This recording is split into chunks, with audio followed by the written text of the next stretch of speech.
La nonna ha un gatto. Il gatto si chiama Mimì. Mimì è un gatto bianco, simpatico e gentile. Oggi la nonna va al mercato e porta Mimì dentro la cesta. La nonna vede il pesce.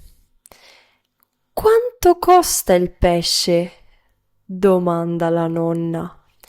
10 euro. La nonna risponde: "Ah, è troppo caro.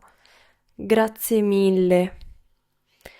Mimì ama il pesce e pensa: Mmm, che buono il pesce."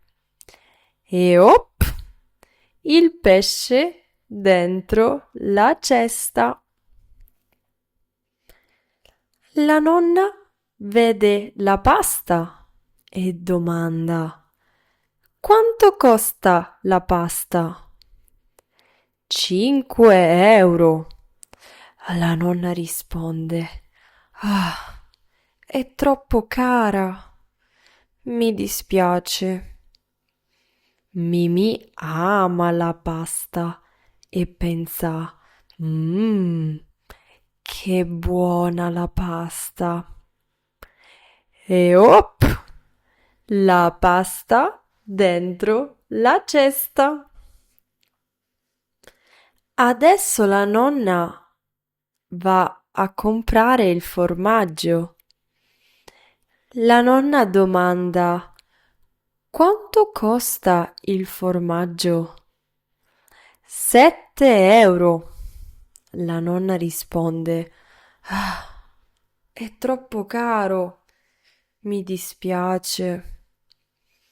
Mimì ama il formaggio e pensa: Mmm, che buono il formaggio. E op!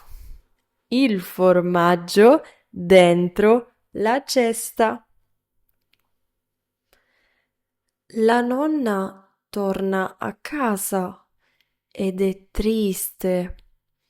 La nonna pensa: Ah, non ho comprato niente, è tutto caro. Mimì dentro la cesta sorride. La nonna arriva a casa, apre la cesta e dice: "Ah, pesce, pasta, formaggio. Mimì, sei stata tu?" Mimì risponde miau, che vuol dire prego nonna, è un piacere. La nonna dice: Mimì, sei un gatto monello, ma molto intelligente.